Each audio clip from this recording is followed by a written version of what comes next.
Bonjour à tous et bienvenue dans ce tutoriel où on va parler du bureau de macOS 10 Léopard. Donc le bureau, c'est pas seulement le fond d'écran, c'est également son contenu.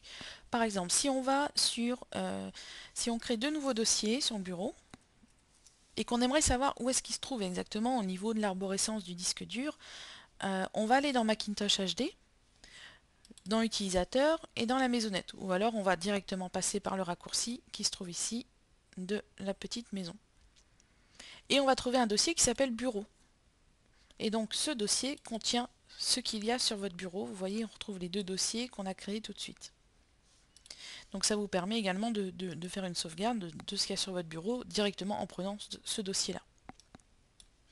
Donc le bureau a également ses options de présentation. Donc on clique sur le fond d'écran hein, pour bien être au niveau du fond du bureau. Et on va faire présentation, afficher les options de présentation.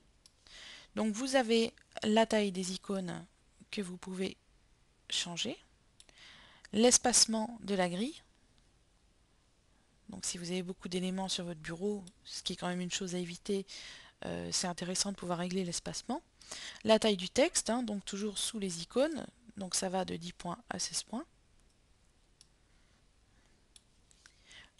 La position du texte, donc sous l'icône ou à droite de l'icône. Vous avez également affiché les informations, donc par exemple ici, si je glisse ce dossier dans le premier, il nous dira qu'on a un élément. S'il est vide, il ne nous mettra aucun élément.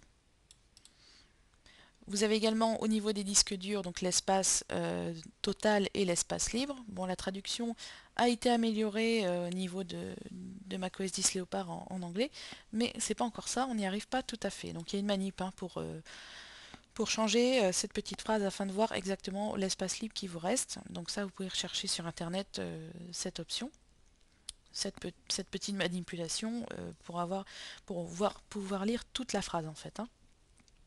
Donc vous pouvez également avoir un aperçu à la place des icônes. Donc ça c'est également si vous avez une image, au lieu d'avoir que l'icône de votre image ce soit l'application qui l'ouvre, ça sera l'image directement qui sera visible. Et vous avez également un rangement, donc par nom, par date de modification, par type, par taille, etc. ou par étiquette. Voilà, donc si maintenant on veut aller changer le fond d'écran, donc on passe soit par les préférences système, bureau et économiseur d'écran, ou on peut également directement faire un clic droit sur le bureau et faire modifier le fond d'écran. Voilà, on arrive directement dans les préférences système, bureau. Donc on a toujours les images fournies par Apple hein, par rapport à macOS 10 Tiger.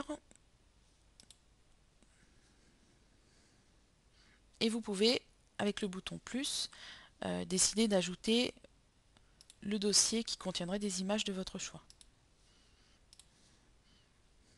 Voilà. Donc vous n'avez qu'à cliquer pour appliquer le fond d'écran.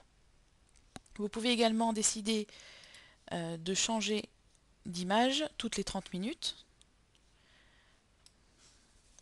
toutes les 5 secondes, enfin il y a pas mal d'options, chaque jour, chaque heure, à la reprise d'activité, à l'ouverture de votre session pour avoir un bureau avec une nouvelle image quotidiennement.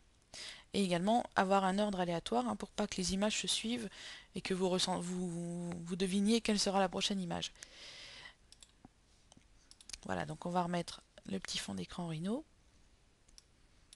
Voilà, donc pour le bureau, donc ce qui est intéressant, hein, c'était de savoir où se trouve le contenu du bureau, hein, donc dans votre maisonnette, dans le dossier bureau, et également les options de présentation de ce bureau. Voilà, je vous souhaite une bonne continuation sur votre Mac.